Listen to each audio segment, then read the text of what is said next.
Smart text is a mechanism that can help us insert special characters easily while typing text objects. When creating text objects, you select the text tool, click to specify the starting point, and type any text you like. When Smart Text is enabled, you can easily use abbreviations and special characters. Abbreviation is a special character used to represent a combination of letters and/or characters. This is the list of the predefined abbreviations. So if you type any of these character sequences, the text tool will automatically replace that sequence with the abbreviation. Let's add a happy face icon.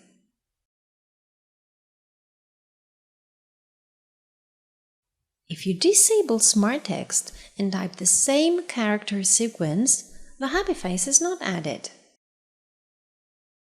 You can also create your own abbreviations.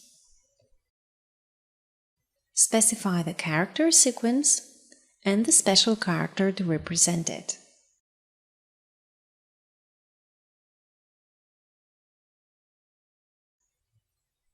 Let's use the new abbreviation. Smart Text is disabled, enable it, and try once more. The newly created abbreviation is now inserted.